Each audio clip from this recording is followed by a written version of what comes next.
The AFC North in 2025 was a little bit disappointing, but the talent is still very clear. Today, we're going to be previewing and reviewing the AFC North. All right, everybody, so how this is going to work, we're going to begin by talking about each individual team. We'll start off with the Browns, work our way up to the top with the Pittsburgh Steelers. We're going to talk about their situation that happened last year. We'll talk and focus most of the video on their draft and their free agency. And then towards the end of each segment, we'll talk about their schedule and do some floors and some ceilings of how many games these teams are going to win. With that said, B-Ross, AFC North, not particularly great last year. 10-7 Steelers won the division, but 3 of the 4 teams finished below 500. Overall thoughts on the AFC North? What are you thinking? Yeah, injuries destroyed this division last year as a whole. I think this division is one of the better in football when healthy. When you lose Joe Burrow and Lamar for extended times, it is just bound to happen. But with that being said, I think it will be a lot more competitive top to bottom.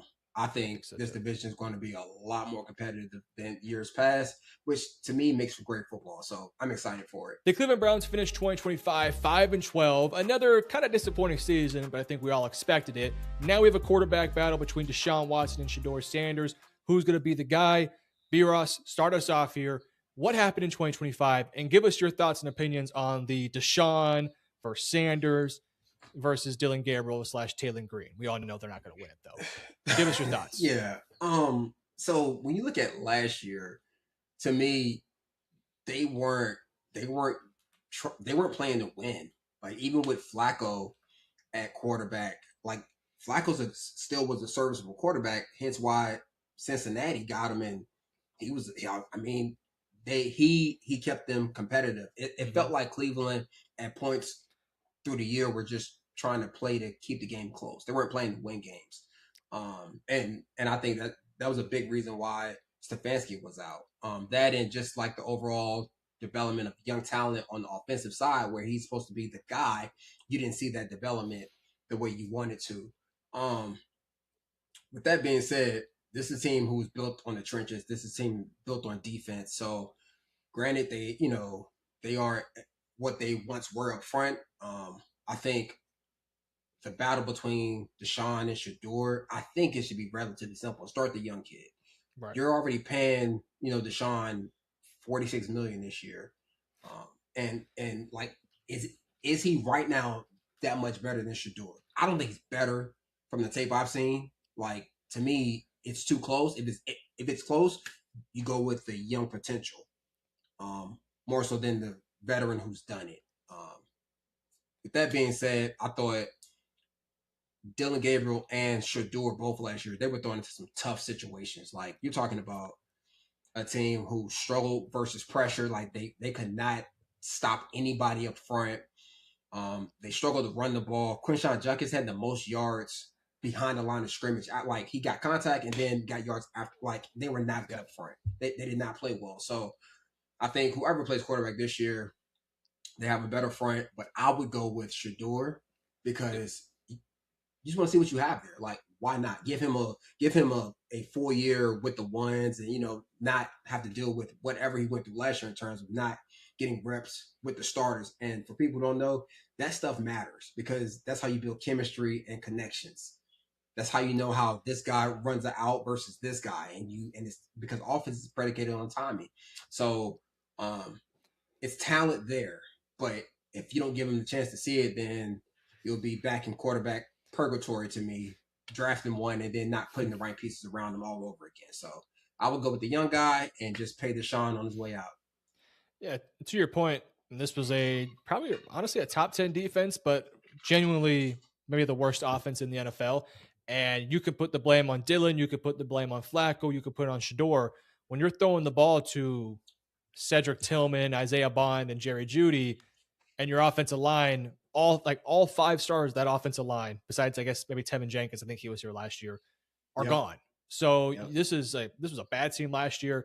And to the Browns' credit, as we transition now to the draft and free agency, I actually think the team did a pretty good job of navigating a murky cap situation to honestly free some money up down the road while also bringing in guys that can help them immediately. So We'll talk about the big trade for Jared Verse with Myles Garrett here in a second, but to focus on the acquisitions, we'll run through these quickly because we probably talked about them throughout the offseason. But Titus Howard, Zion Johnson, Elton Jenkins.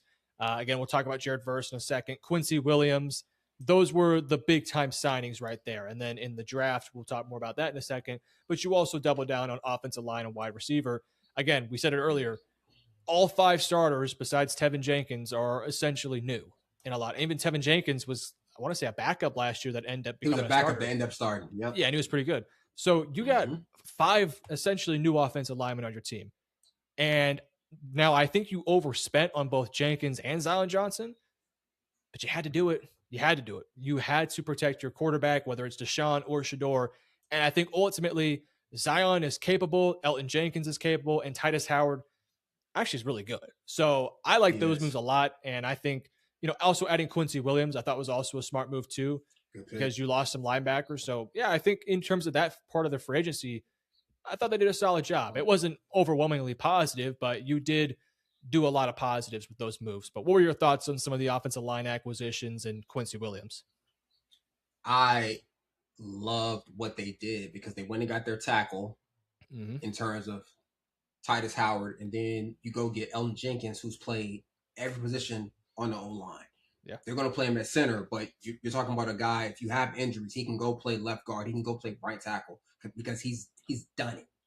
And surprisingly, for a guy who's an interior guy, he's done it surprisingly well when he had to play tackle. So I love that signing.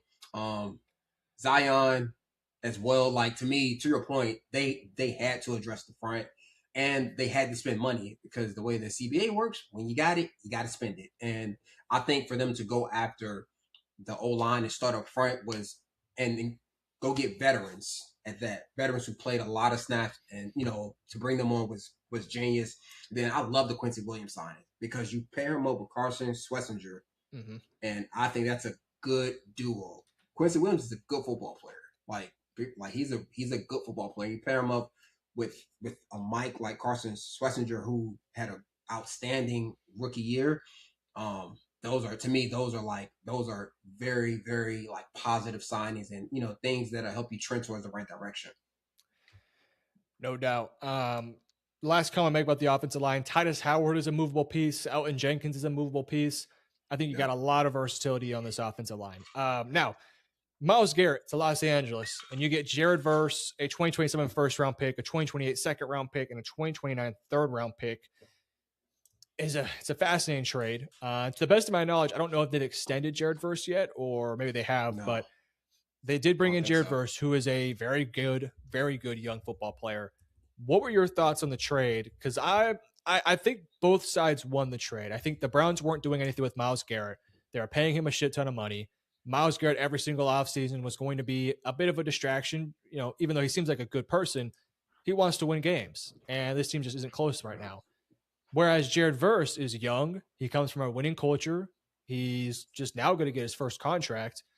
And you also got a first, second, and third round pick in future years. So it's kind of a win-win. I do think the Rams are going to get the better end of the deal because Myles Garrett is maybe the best player in the league. He's unbelievable. But Verse is really good compensation, and the picks will also be, they won't be high picks, but they'll be picks regardless. And any sort of asset you can get, especially when you're a team that maybe needs a quarterback, I do think is valuable. So could they have gotten more? Potentially. But let me rephrase that. No, let me rephrase that. I don't know if they could have got more because they took the trade. More, yeah. Now, could they have sat there and really nitpicked with Los Angeles to get 2 first-round picks? Maybe, but Jared Verse is a hell of a football player. Maybe a top 10 edge rusher, top 15 edge rusher. So what were your thoughts on it, though? Because, again, I thought it was a win-win. I give LA the nod, but I think the Browns got plenty of compensation. I think the Browns won because he isn't Myles Garrett in terms of money, right? So, yes, they're going to have to pay him and extend him, but it's not what you were just paying this dude, right? So now you get to kind of rebuild that roster and not have that big money on your books. To your point, I thought it was a win-win. I thought when you look at Jared Verse for Myles Garrett straight up, no, right? Browns got flex, but you throw in three picks that are going to be on a back half because the Rams are going to win games, a lot of games. So Yeah, it's going to be yeah. like, so that 2027 first round pick is really, is probably just a second round pick. That's why it didn't make sense for them to get another first round pick, because they all turns into 2s and 3s and 3s to 4s because of how late the Rams are going to be drafting anyway. So I thought that trade for both teams was fair, and I like them getting a young talent to replace the talent that they lost. Like Yeah. it's smart. Like to Yep. me, like it was the best of both worlds. So no, it was fair. All right, let's talk about the draft now.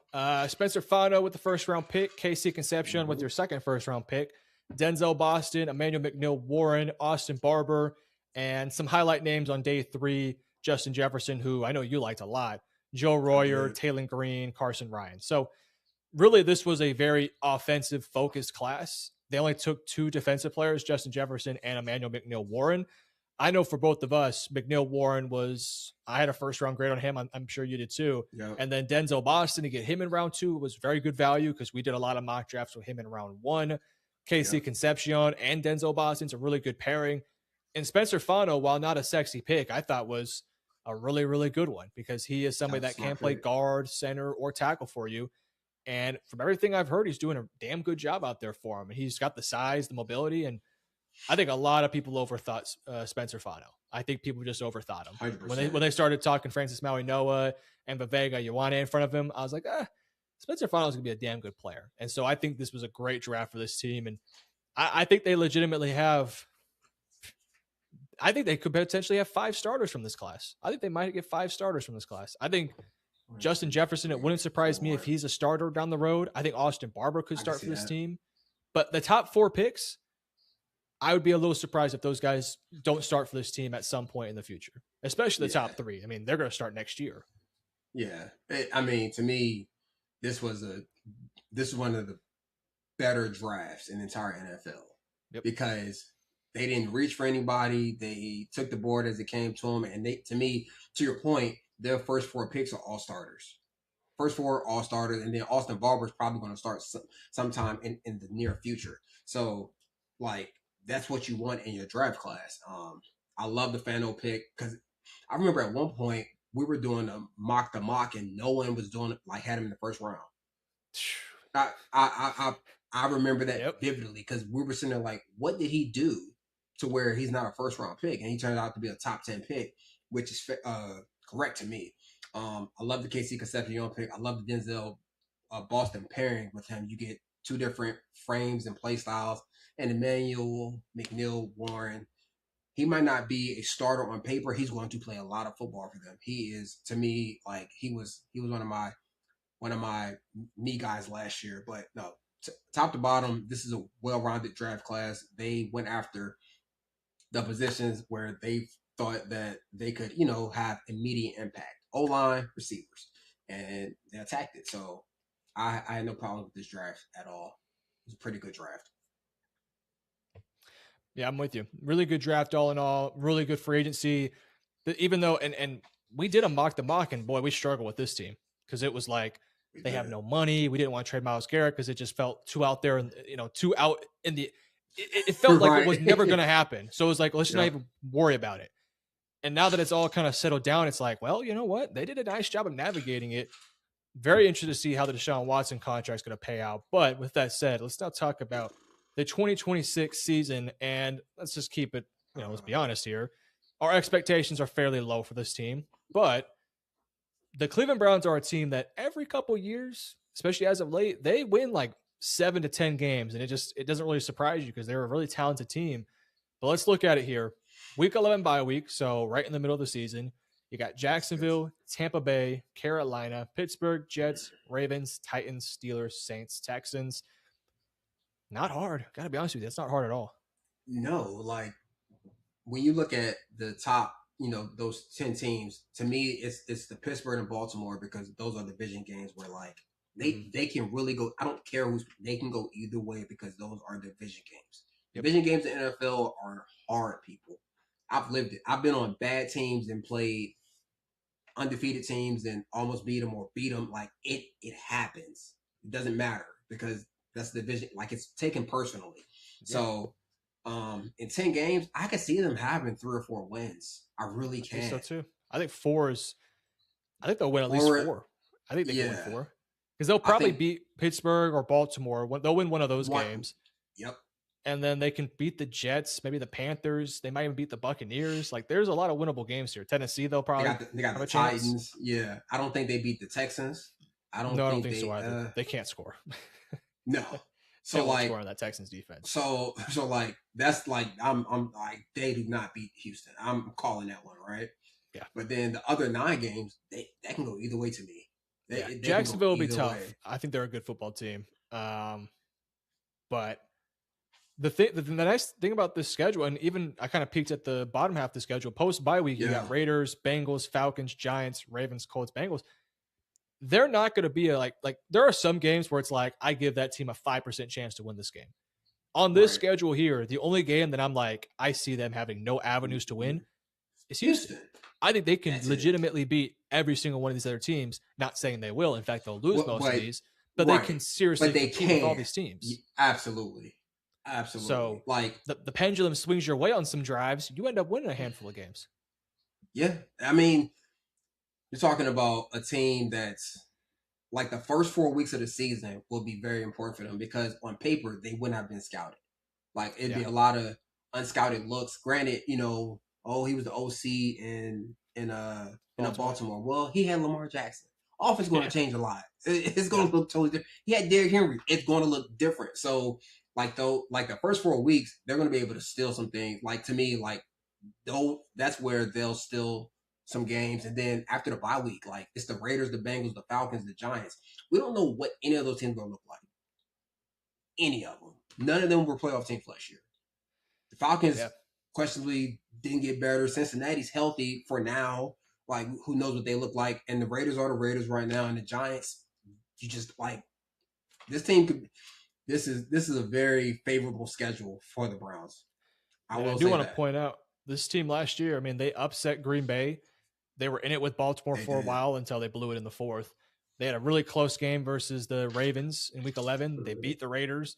They had a close one with Tennessee. They had a really close one with Buffalo. So they were a competitive team last year that just didn't have the offense to score enough points. This year, they have some improvements on the offense. The defense is still pretty good. Yeah. Ceiling, floor. What are you thinking? What's your floor and what's your ceiling? Floor is I'm gonna put it back at 5. Okay. And then the ceiling, I'm gonna put at 7. Okay. I'm gonna go same with you on the floor. I'm gonna go 5, but I'll call their ceiling 8 wins. I think they have a good enough defense to where they can win a lot of games. I don't think they will win 8. I think they'll win 6, maybe 7. I think that's about where they're gonna get to. But this is a young football team with a lot of talent. It is and with a lot of talent. to prove. A lot to prove. And is that in like it's going to be a young team. I'm telling you, early on in the season, you're not going to know what they're good at because they won't know. So playing for them is going to be tough. And to your point, defensively, they're always good. They're always sound, fundamentally sound. Tough defense. So yeah, this is an interesting team this year to watch for sure. All right, Browns fans. Well, you probably won't win a lot of games next year, but it should be pretty fun to watch. So with all that said, let us know in the comment section below what you agree with, what we said, what you disagree with, all that. Drop it down below. Hit the like and subscribe button while you're down there. The Bengals finished 2025 6-11, and if it wasn't for Joe Burrow getting hurt yet again, this team might have made the playoffs, but of course he did get injured. And this team has a lot of things to think about this upcoming season, but a lot of things to give them some hope and optimism. For starters, B-Ross, 6-11. When Burrow was healthy, the offense was one of the best in the league. But as we know, this defense has consistently been what's held them back. We'll talk about their draft. We'll talk about their free agency, their schedule here in a second. Yeah. But overall, what were your thoughts on 2025? And what takeaways and lessons do you think Cincinnati should learn from what happened last year? Okay. I'm going to try to say this not condescending and not being the smart ass that I can be sometimes. You know what they should have learned? Pay your players. Just pay them. Yeah. Because you sucked on defense. Why? Because you didn't have a pass rush. Why didn't you have a pass rush? You didn't want to pay your guy. It's like you just you have to spend money. Like it was better this offseason, though. I'll give them that. There was no 100%. But contract they didn't. disputes. That's the thing. They didn't have a choice because one, you got to spend so much of the cap, right? But two, I think they should have learned quickly, like, oh, we are better when we pay our players. Like that's what they should have learned. Pay our players and find old linemen who can protect your franchise. Yep. Because the day he wants out, they will turn into the Jets or the Browns. And prepare for the future. You know he's been hurt. Draft a quarterback. I'm not saying draft one high, but you go get a guy that you like who has some upside, maybe. Like but a Drew Aller. But they keep bringing in. You know, I have no problem with Flacco. Flacco did a great job, actually, surprisingly to me. But at some point, you have to kind of like, okay, like we need a consistent, just stable backup who we are good if Joe gets hurt. To me, they don't have a plan. It's like going to Vegas with like $1,000 and then like the first table you see, you're putting 1,000 down and then you lose it. And you're like, oh man, my week's over. Basically, what you're saying is that this team is just way too Joe Burrow reliant and Jamar Chase reliant too. If those two guys aren't there, they collapse. It's gone. They're picking in the top 3. Yeah, but exactly. if they're there though, which if they're hopefully there, they will be, your sky's the limit. Yeah, probably right. But the fact that you're that reliant on 2 guys, it's not good. Is why to me like the roster makeup makes 0 sense. Yeah. To the credit though of the Bengals, I actually thought their offseason wasn't bad. Last year, I looked at this roster and I had a lot of questions, especially with the Shamar Stewart stuff, the Trey Hendrickson stuff, and just all the questions defensively. I think the team did a really solid job this offseason for the first time, it feels like forever, of being decisive and making smart moves and not, like you mentioned earlier, not having these contract disputes. So when we look at free agency, they actually did some really impressive things, bringing in Boy Mafe, trading for Dexter Lawrence, bringing in Jonathan Allen, Jasir Taylor, Brian Cook, Kyle Duggar. This was, and re-signing Dalton Reisner and Joe Flacco too, and the extension for Orlando Brown. This was very much so. We have to give Joe Burrow a functional defense. I don't think anyone's thinking this defense is going to be great next year, but a functional defense that can get some stops, force some turnovers, and reinforcing the offense from last year. Now, I still have some concerns about the offense just because I think Chase Brown is good, not great. And I think the offensive line is good, not great. But it's like, all right, whatever. Just we'll fix that later. We have to get this defense right. And to their credit, Dexter Lawrence is one of the better interior defensive linemen. Jonathan Allen's capable. Brian Cook was one of the best safeties in free agency. Kyle Duggar is also capable. And Jasir Taylor's capable. So Boy Mafe too. So they spent a lot of money on these guys. Boy Mafe, $60 million. Jonathan Allen, $26. Brian Cook, $40. Dexter Lawrence is a highly paid player. They assigned him to a 1-year extension. But they did get better defensively. So what were your thoughts on their free agency? Do you think they got better? Do you question some of the moves? What were you thinking with that? Yeah, I actually like their free agency. Paying Brown had to do it because you're already not good up front. So to let a good one walk for what you do, I love that for him. I love the re-signing of Reisner. Boy, Mafe signing. I love the Dexter Lawrence trade. Go get real good up front right now and just trade away that pick. So essentially, is Dexter Lawrence better than who I can pick at 10? Yeah. Right? That's the argument with trading first round picks. Mm-hmm. I think yes, you take Dexter Lawrence all day. And then the signing of Brian Cook, Kyle Duggar to add to that secondary, along with Jonathan Allen up front. Like he's lost some steam, some juice a little bit, but he's still a good player. So now you add depth in that interior D line. So yeah, I didn't have any problems because to me they addressed what needed to be addressed in terms of the interior D line and O line. But with that being said, it was they didn't overpay for anybody, but it's like I also wish they would have kind of just paid some more depth pieces maybe up front on the edge. Yeah, I'm with you. Because like Boy Mafe, Shamar Stewart is who knows what that looks like. We'll talk about the draft next, but like I thought they had an opportunity to go get like a Kingsley Enagbare or like just just go get some, get again quality depth pieces. And they didn't do it, but I wasn't mad at their offseason at all. Yeah, they were working. I mean, whenever you have Joe Burrow and Jamar Chase and T. Higgins, those massive contracts, and look, as a Cowboys fan, I get it. Dak Prescott's the highest paid quarterback. CD's hella expensive. You got Pickens on a big deal. Javante, I understand it's expensive. But yeah, this was more of like, we have to patch up this defense. Hopefully some guys who started last year who are now in backup roles can fill those void, and we'll draft some depth options too. But again, I think the consensus view though is that their free agency was productive and they got better. Now, are they a top 5 defense in the league? Not even close. Yeah. Are they top 20 though? Probably not, but maybe. Maybe. They might be up there now. So let's now talk about their draft though. They didn't have the first round pick because obviously they traded that for Dexter Lawrence. But then you have Cassius Howell, Takario Davis, Connor Liu, Colby Young, Brian Parker, Jack Andrews, and Landon Robinson. I think this is a solid class. Obviously no first round pick, so we can't affect the grade that much. But Cassius Howell is a really, he's a dynamic pass rusher with some massive question marks. Takario Davis is big. He's long. He kind of fits that Bengals secondary. But I think it's really their day 3 that's exciting. I think Connor Liu's a starting center. Yeah. I think Brian Parker could start down the road. I think Jack Andrews could be somebody. Yeah. And Landon Robinson's a name to know. Like he might not ever be something, but he's got the juice. He's a freaky athlete. He's got real strength and power. So, again, no first round picks. That does hurt it a little bit, but yeah, I kind of like their class. I think it was pretty solid. Not the best, but decent enough. Yeah.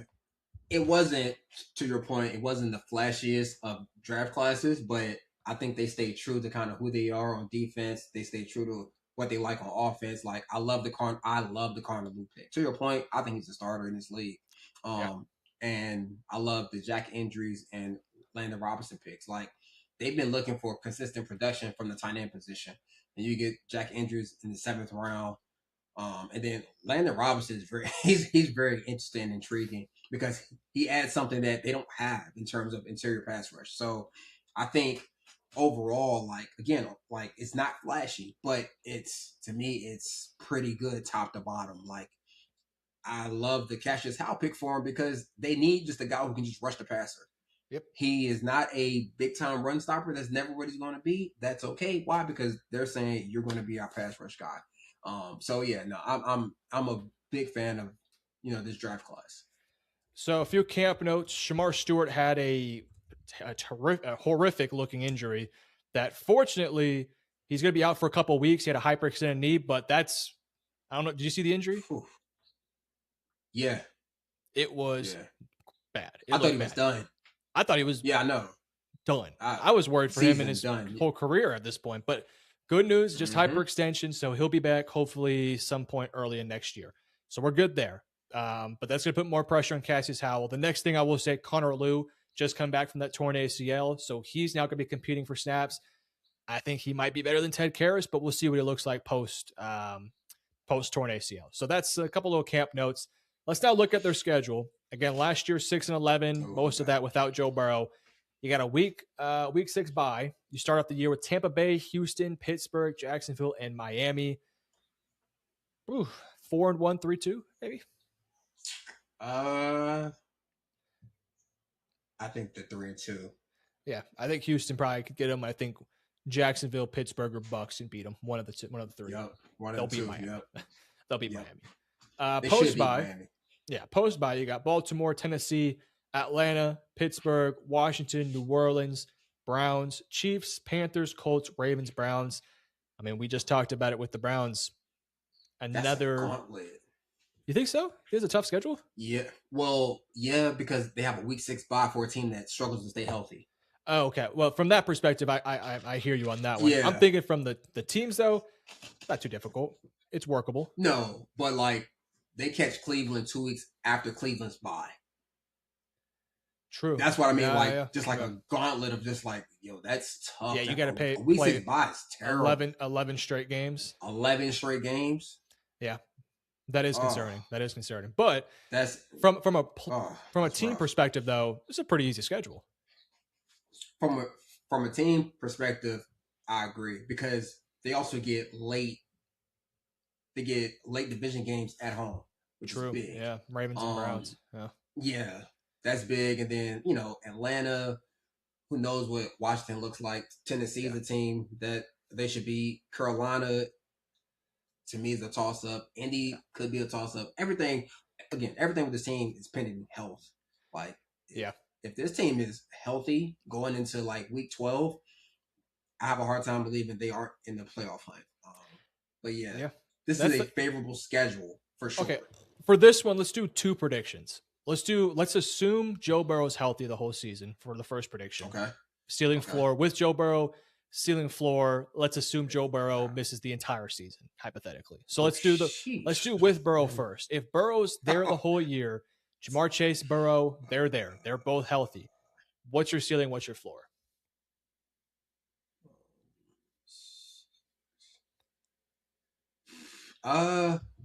With Joe Burrow, I think their floor is 10 and their ceiling's 12. Yeah. I was with you. I'm at 9 to 12. That's my floor 9, ceiling 12. Now, without Burrow, though, let's say Joe Flacco's the guy for the year. 41-year-old Joe Flacco. Still balling. Still playing well. They win 4 games tops. 3 Really? 3 or 4. I just like. I think with Flacco, they'll win at least 6. I think they'll be back at 6-11.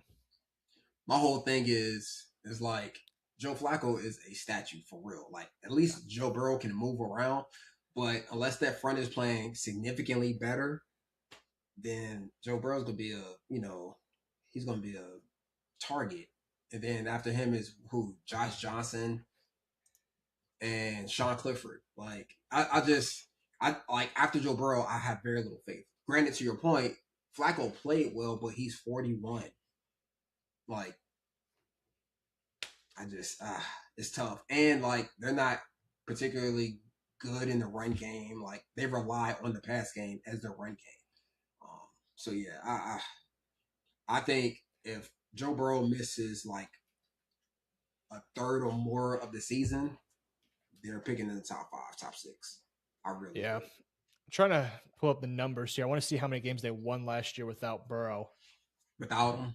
I mean, they maybe won 1 game without him. I'm trying to look at ESPN. Oh, here we go. So last year, without Burrow, they won 1 game. Yikes. They won 1 game without him. Oh, man. Now, okay. Now with 2 games, actually. Sorry, 2 games. They won 2 games. Sorry.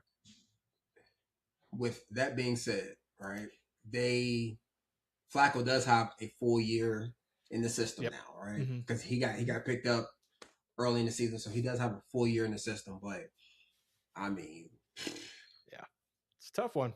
Without your quarterback, it is tough. And like, well, don't get me wrong, like, this team was competitive in games they probably shouldn't have been. Right. And they gave up 47 to Chicago, 34 to Pittsburgh. The defense will be a little bit better. Let me ask you this. We'll end it off here. Where do you think this defense will rank next year? Because this was one of the worst defenses in football last year. They weren't as bad as my Cowboys, but they were right there with them. With the addition of Dexter, Mafe, Cassius, I still don't like their linebackers, but I think their secondary is fine. And then also their defensive coordinator's here for another year too. He gets to really put his plan together. Do you think they're top 20? First year. I think they're right on the cusp of, like, I think they're 20.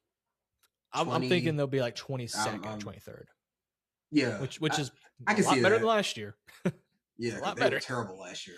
They were terrible. Anytime I saw them in fantasy, I just picked up a player who was going to, like, come on. You're playing. So, yeah, no.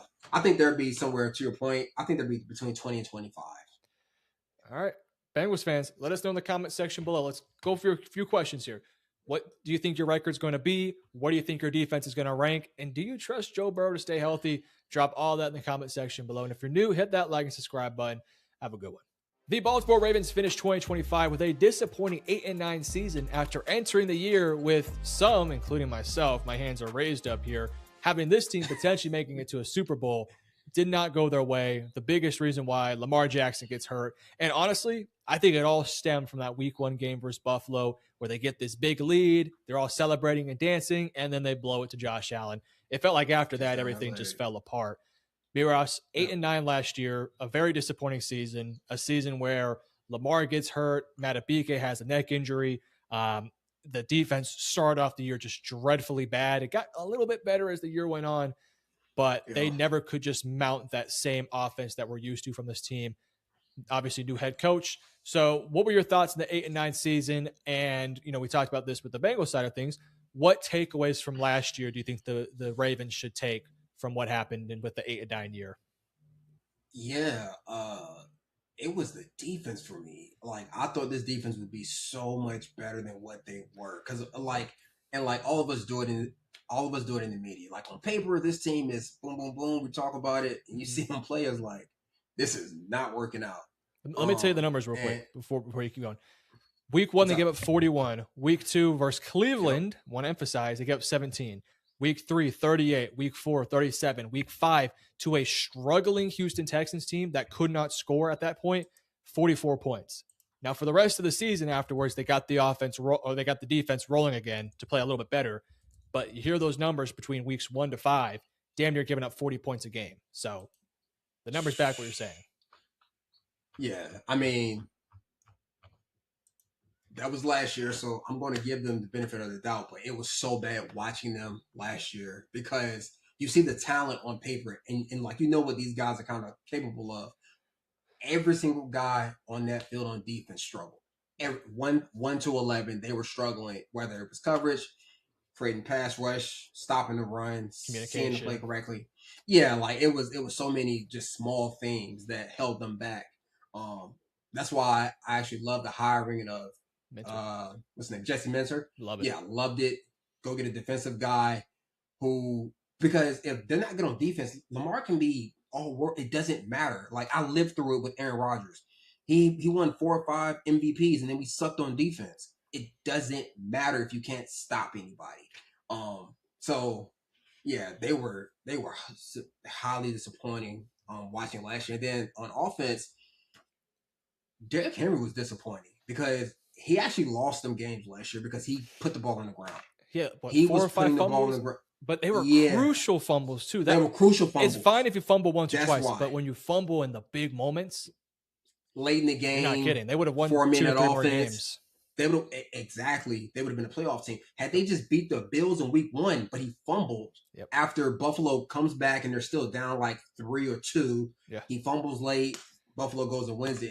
It's like, to me, last year the offense couldn't get out of their way. Yeah, whether it was drops, missed assignments. What's his name? The guard, Falele. Oh yeah, he's gone. Like, Ravens fans, I've never seen one team despise somebody so badly, but it's bad up front when like the average fan can notice how bad he's playing, right? So, I thought just like last year, like the writing was on the wall. To your point, I thought it was in week 1. Like the writing was on the wall of kind of like how this season probably would go. So, yeah, I wasn't too surprised, but it was just really disappointing to watch. All right, let's now talk about the draft and offseason. Before we start, though, we got to mention it. Max Crosby, we thought he would be a Raven, and the trade got rescinded. Instead, they pick up Trey Hendrickson. Now, I want to ask you this. Does the conspiracy foil come on and shine a little bit? Do you think that this was a big scheme by Baltimore where they made the big trade for Max Crosby, got in contact with Hendrickson? Hendrickson said, I want to sign with you. They then said, oh, we failed a physical, so we'll get back our picks and we'll sign Trey Hendrickson. Do you think that's what happened? Or do you think what they're saying, in terms of he just failed the physical and Trey Hendrickson was the next man up? I think they wanted Max over Hendrickson. I think they did too. I really do. He's better. He's much better. He's better and he's younger. Yeah. Right. But from the sound of things, what happened, like he really failed the physical because like I don't think people remember the end of last season with the Raiders, they were trying to hold him out. They were trying to hold Max Crosby out because of the injuries, and I think he ended up playing maybe one of the 2 games or one of the 3 games, something like that.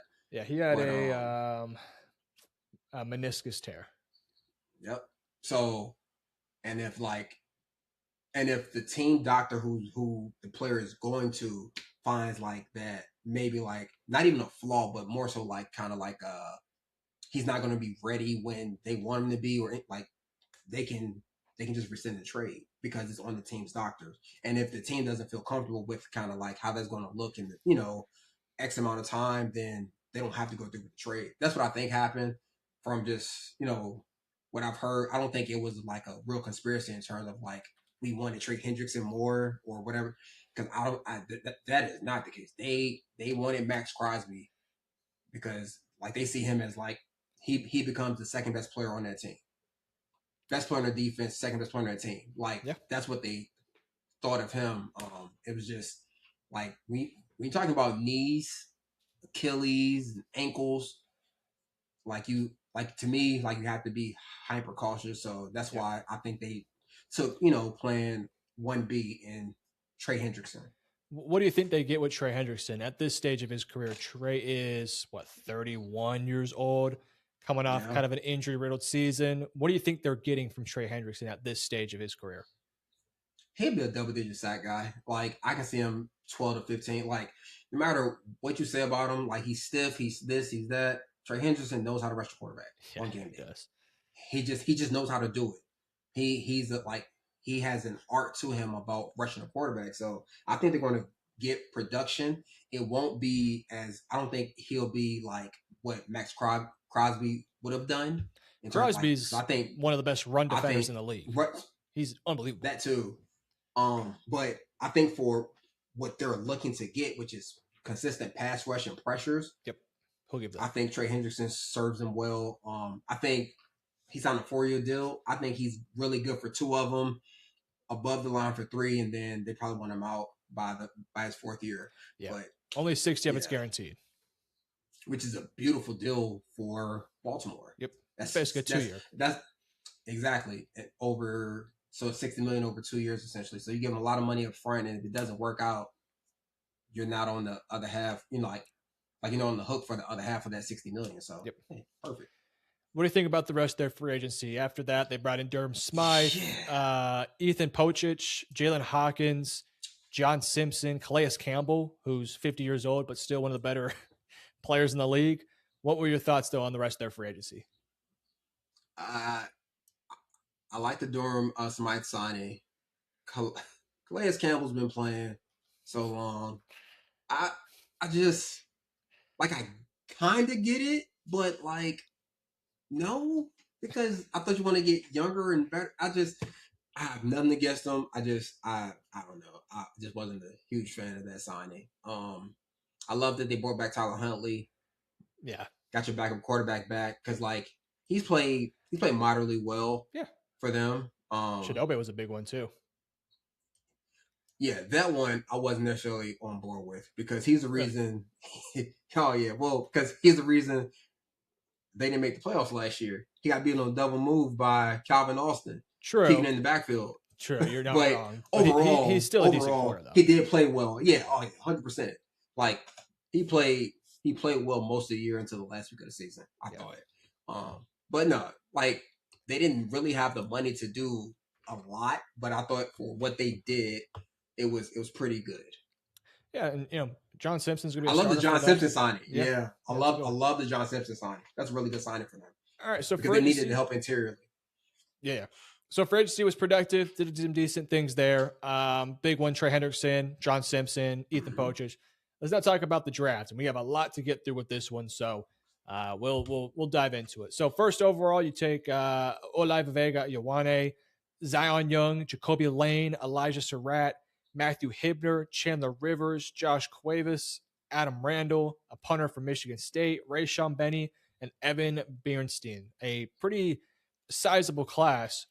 I think this class was awesome, personally. I think this was a very prototypical Baltimore Ravens class where they addressed the offensive and defensive lines immediately, gave their quarterback some more depth and options, added to your tight end room. I think Chandler Rivers could be a potential starting nickel for this team. And just they covered their bases in a variety of positions. And I just thought it was a very effective class where I think you might end this class off with at least 4, if you include the punter, 5 starters for a Ravens team that's very talented. Yeah, I love this draft. Their first 6 picks to me were to your point, they were typical Ravens picks. Mm-hmm. Excuse me. But they give you a starter immediately. They give you Zion Young, who be a good rotational piece to learn from Trey Hendrickson as he works into a starting role. Yep. And then to your point, Lane and Surratt, they give you size. Sure they do. Like this receiver core was just missing a big target that could actually like move a little bit. Like that's why to me he was better throwing to his tight ends because he has size. So and those two guys was great. I love the Matthew Hibner signing. Pick as well because they lost likely. So they're Baltimore did a great job of just reloading. Yep, restocking everything, retooling, reloading, not trying to get too far away from what they've always done and just reloading things up. So I was a big fan of this draft class. Yeah, a lot of potential here. Let's now talk about their schedule because we've looked at the Bengals schedule, we looked at the Browns schedule, and we looked at both their schedules and we're like, this is pretty easy. They got it pretty light. So let's not waste any time. A week 13 bye week, so you're going to start off the season with 12 straight games. You're going to have a late bye week, so that's not ideal, obviously. But you hit or miss. Yeah, it depends. Maybe you could use it, but you'd probably like to have it around week 10 if possible. Anyways, you got the Colts, Saints, Cowboys, Titans, Falcons, Browns, Bengals, Bills, Jaguars, Chargers, Panthers, Texans. I think this is a tale of two halves. I think the first half is pretty manageable. I think the back half gets a lot harder. Oh, yeah. It's like those Colts and Saints game won't be as easy as people might think. Yeah. Like those are two good football teams right there. And then I don't think they beat Dallas. Yeah. In 12 games, if I had to put my money on it right now, I think they win 7, 6. Really? Somewhere in there. I was thinking 8. The only reason I say that is because I don't know what this defense is going to look like. With Jesse Minter, I trust in Minter. I think Lamar gets back to being Lamar. I think Henry plays well. I think they'll probably go in the first 6 weeks. I think they'll win 5 of the 6. 1, 2. I think they'll either lose to Indy or Dallas. And then I think post week 6, I think they'll beat the Bengals. Bills, I think they'll lose to. Jaguars, I think that's a really tight one. It could go either way. I think they beat Jacksonville. I think Chargers beat them. Chargers. And then I think they beat Panthers. And I think they lose to Texans. So for me, that puts me at about 8 wins. 8, yeah. I'm just not. You have a new old line, new head coach who's trying to figure out his role. Is he going to call the defense? Like all that stuff comes into play in my mind with these games because the first 4 weeks is when everyone has a plan going into week 1. He's like, I'm gonna call the defense, I'm gonna run the game management, and then you get to week 5 or 6, like, this is a lot harder than what I thought, or I want to hand to put like. So I think their floor is 6 in the first 12 weeks of the game. Of the season. I think their floor is 6. I think their ceiling is 8. I see it. Yeah. Because like it's just a lot of variables that go into with this team because they're replacing guys up front, they're adding some new weapons, and then that defense has to show me something. Because after last year, I thought they would be so much better, and they came out there and just pissed down their leg. But to your point, Jesse Minter should get more out of them, but there are never guarantees in football. Then post bye week, you have 4 AFC North games. So you got the Bucks, Steelers, Browns, Bengals, and the Steelers again. So it's like the NFL forgot they had these division matchups. Just said, all right, throw them at the end of the season. Bro, that's rough. That's tough. But admittedly speaking, I think the Ravens are the best team in this division right now. So, but like you've mentioned in this whole life, these division games, man, they can go either way.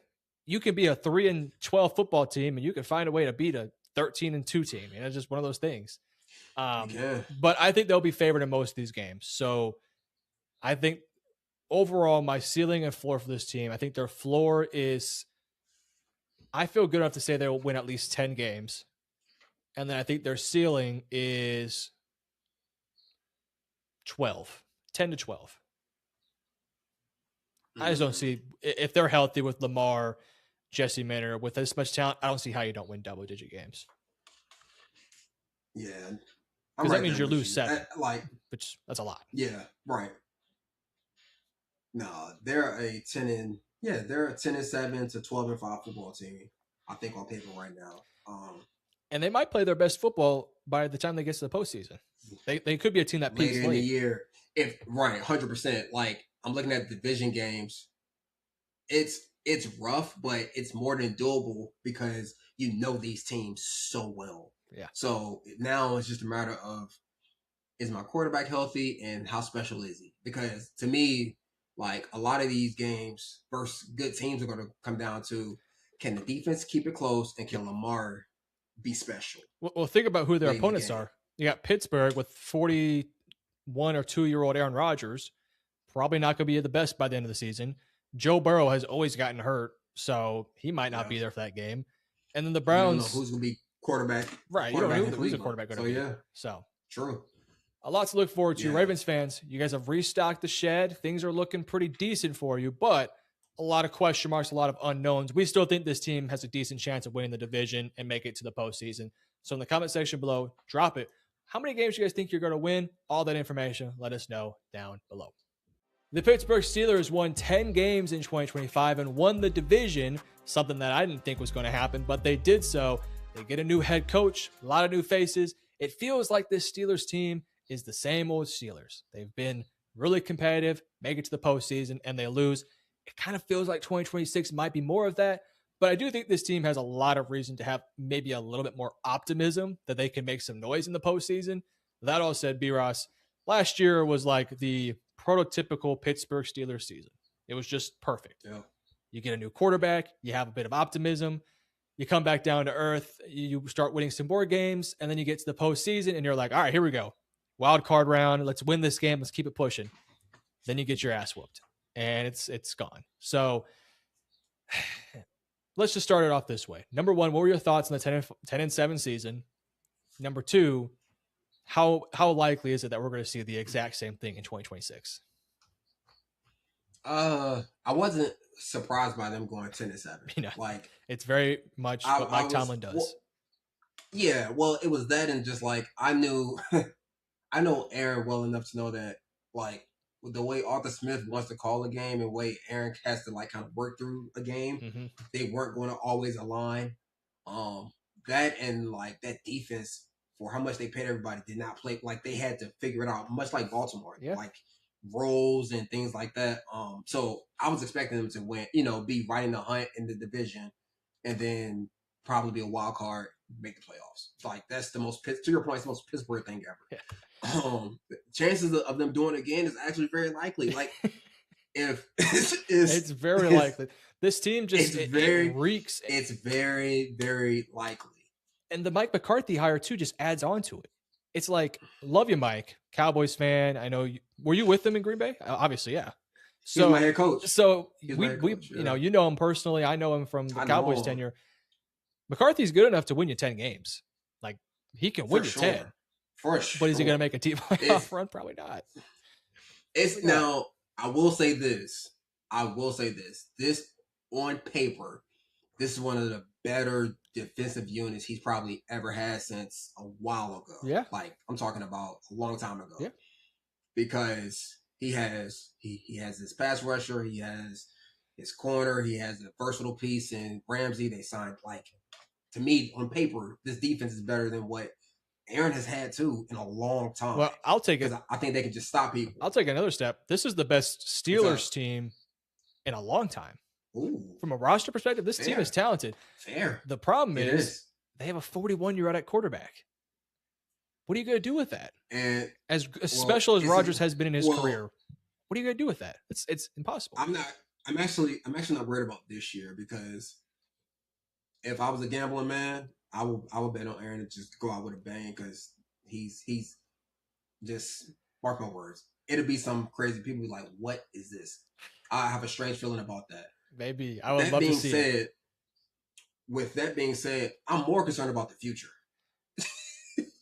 I'm glad you said it. This team is old. I'm more concerned about they're old in a lot of key spots. They're old in some spot, in a lot of spots, but they have some younger pieces mixed in. But they are young. Yeah, it's fascinating. They're in such a weird spot. It is. Well, because to me, to me, Pittsburgh would never be better enough for a full-on rebuild. Yeah. Never. Yeah. Like, to me, like, this team does a great job of never getting to that point. Because when they do, they make the changes that most teams wait to do. They'll Mhm. just screw it. Let's dock it in, go on a different route. But it like when you look at this receiving core, and I get it, Aaron's old, but if he can't do anything, he can throw the ball. Yeah. If they can protect him with Pittman, DK, and a young Jeremy Bernard, you can it's going to be very interesting because then you throw in Fryermuth and Darnell Washington into the mix. Like this is going to be an interesting team to watch because to your point, they are young and old. They are. There's like, no in between. They're like either every position. They're either old or young. Like that's it. Aaron Rodgers, old. That is it. Warren, young. DK, old. Pittman, middle. I guess he's kind of the middle guy. Jeremy, young. Yeah. Tight ends, Fryermuth, old. Offensive line is very young. This is a very young offensive line. It's a very talented offensive line, too. Then you get to the defense. You got Derek Harmon and TJ Watt. Or, sorry, no. Cam Hayward and TJ Watt. Cam Hayward, TJ Watt, old. Then you got Benton and Harmon, who are young. You got Peyton Wilson and Patrick Queen. You're right. And then you got, Jaquan Brisker, Jamel Dean Ramsey, who are older. Deshaun Elliott's older too. This is just a very interesting team. But let's look at what they did in the offseason, because even though we've talked down a little bit on Pittsburgh, I thought their offseason was actually honestly pretty good. I thought they had a really productive offseason. So first thing, they brought back Aaron Rodgers. They made a signing for Rico Dowell. They made a great trade for Michael Pittman, where they gave up nothing for him. Nothing. It was free. Nothing. But they fleeced the Colts because the Colts couldn't pay him. Yeah, they had to get rid of him. So they fleeced him. Oh, yeah, it was great. They brought back Darnell Washington on a new deal. Cam Hayward came back. Sebastian Joseph Day, still a good player. What else they did? Nick Herbig got an extension. He could be in for a big year. Jamel Dean, Asante Samuel, Jaquan Brisker, Darnell Savage. I mean, this was a busy offseason for them. They made a lot of moves to keep guys locked in from last year's team, but also to add a couple of small pieces here and there. So overall, what were your thoughts on their free agency? Because, look, did they get a little older with their free agency? Yes, but I think they got competitive with their free agency. Yeah. To your point, they did get older, but to me, that shows just in terms of just like how they plan on building, like a full rebuild is never a thing they're going to do. Yep. And this offseason shows it. Like they went and got guys at 3 different levels and paid them well. Yeah.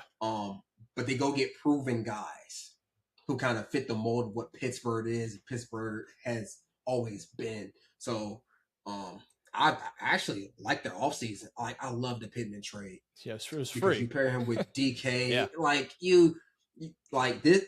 The Colts lost the trade. Yep. Lost the trade because Pittsburgh traded for him and then paid him. It was like, oh, this is perfect. Now we have a 1-2 that we feel really good about. So no, I love the re-signing of Darnell Washington. Might be my favorite re-signing of the entire offseason. Yeah. Because he's an anomaly of a human being. I want the people to understand how big this dude is. I remember standing beside him at the combine. I've never felt so small in my life. He is a massive human being, and he plays tight end. Yeah. So I love that re-signing. Again, like it was nothing real flashy. No. Per se, but it fits what they do, and to me, it puts them in a position to possibly win now. Yeah, and this whole offseason in terms of free agency was win now pieces. Rodgers is 40. Yep. Rico is, I think, 28. Pittman is 29, 28. Cam Hayward's old. Sebastian Joseph Day's in his 30s. Jamel Dean is 28, I want to say. Jaquan Brisker is 27. So they didn't go out there and pick one side. They said, we're going to go with guys who are ready to compete now because we want to win now. Now, when you compare their free agency to their draft, I actually think you get two very different philosophies. Free agency was we're going to go for our win now guys.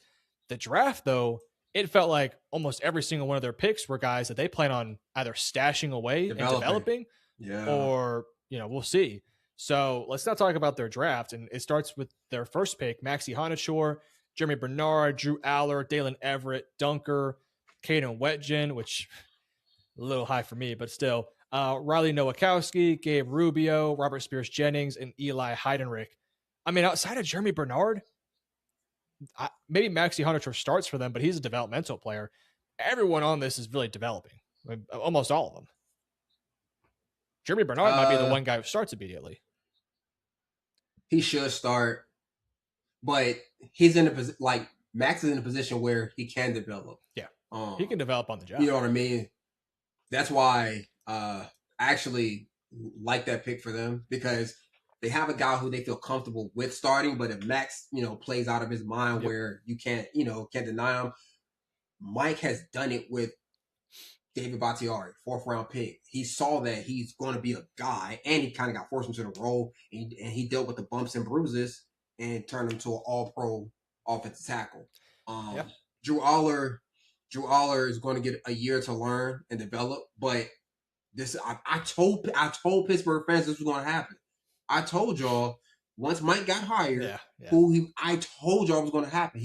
That's his kind of guy, big arm, loose arm, cannon. Like, he's going to teach him how to play quarterback.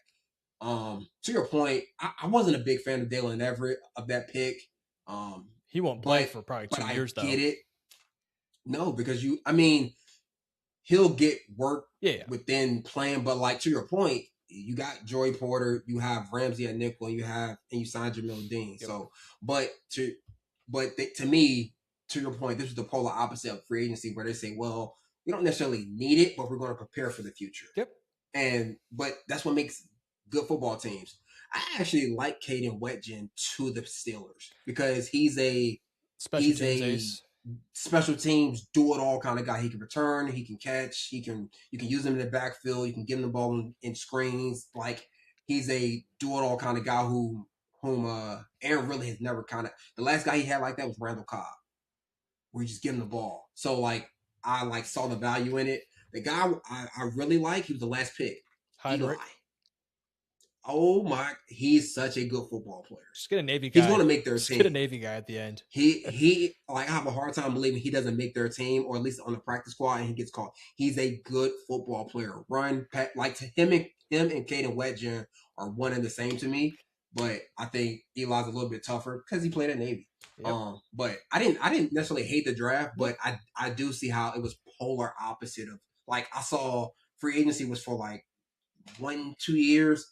The draft is saying, okay, we are building something, and if we win along with this development, these guys will be further ahead, or whatever the case may be. So to me, it was a good draft, but you have to see the big picture. Right. By the time these guys actually start to see the field, they might be into their careers 2 to 3 years. Dalen Everett probably won't play a ton until year 3. Drew Aller might not start at any game this year, but he might start next year. So just really interesting stuff here. But I do agree with you. I actually did like their class. I think they have some value guys on day 3. Jennings Dunker in round 3 was great value. Drew Aller is in like the best spot for him in his career. We'll see if it ends up working out for the Steelers, though. But let's now look at their schedule. And we've now looked at the Ravens, the Bengals, and the Browns, and I think all 3 of their schedules were very manageable. But Pittsburgh was obviously the number 1 team in the division, so their schedule is going to be a little harder. We do have a Week 9 bye week, which is very ideal. Pretty good. You get Falcons, Patriots, Bengals, Browns, Colts, Bucks, Saints, and Browns. Oh, they're going to win a lot of those games. They'll win a lot. They are. They'll lose to the Patriots, probably. I can see them going 5-3. I can see them losing to the Patriots, the Colts or the Bucks, and the Saints, somewhere in that. They could go 6-2. Right? I mean, it's possible. It's not out of. It's more than possible. Yeah. Because they should. Granted, Cleveland beat them last year. Yeah. But Cleveland always plays them hard. So, again, that's why I say division games are more toss-up than you want to give them credit for. I don't care who's playing. They are true 50-50 games. So, yeah, I can see them going 5-3, 6-2 for sure. What's interesting is after the bye week. Yeah, I was just about to get there. This is where things pick up. You got the Bengals, Eagles, Broncos, Texans, Jaguars, Ravens, Panthers, Titans, Ravens. Twice. I mean, the only gimme game here is Tennessee. Everyone else is tough. That's it. Like, I can see them going from like first in the division, before the bye week, and then I can see them falling off a cliff in the second. Like, I'm not saying it's going to happen, but Right. if it did happen, Well, I can see them falling off a cliff in the second half of the it's season. kind of what Like, happened it's to them tough. last year. They start the year off 4-1, and then by the time you get to week 14, they're 6-6. So it's Yeah. not like this team has not done that before. I think that's a very possible thing. It wouldn't surprise me if they were 6-2, probably not 7-1, but 6-2, and they end the season off 10-7. Right? Just that's very possible. Yeah. I mean, winning 4 games in the last couple there. So, all right, let's talk about it. Ceilings, floors. Where are you at with Pittsburgh? Floors 10, ceilings 11. I think I don't like. Whoa, so you're saying what? Say that again. Ceiling is 10, or floor is 10, ceilings 11. Floors 10, ceilings 11. Like, I don't see them go unless, listen. The only way this is different if Aaron comes, like, if he's just playing well, there's nothing you can do. It's nothing you can do with him. And if that defense can, get consistent stops. Yeah. But, like, this team is built right now. This team is built to win 10 or 11 games right now. I don't care who they play. Somehow, out of those 18 weeks, they'll win 10 to 11 games. 10 or 11. Since 2021, they've either been 9-7 or 10-7. So I'm kind of with you. I think they'll probably win 10 to 11 games next year, which it feels like a meme, but it's the reality of the situation. True. It'll be interesting. It's so true. Steelers fans, do you guys think you'll break your 10-7 curse, or we're thinking probably not? Let us know in the comment section below. While you're down there, hit the like and subscribe button. All right, y'all. That is our AFC North video. You guys in the comment section below, let us know what we're right on, what we're wrong on. B-Ross, go ahead and get us out of here. Appreciate everyone for tuning in. Be sure to like, comment, and subscribe. Follow us on YouTube, X, Instagram, TikTok. Follow the First and 10 pod. We are here to stay. We appreciate the love and support. Head over to firstand10.net. Do you see this page right now? Like, this is your team profile. It has everything in there. Your draft, your depth chart, everything. Metro built this. We want you to use it. Sign up, play some games, show your love and support. We appreciate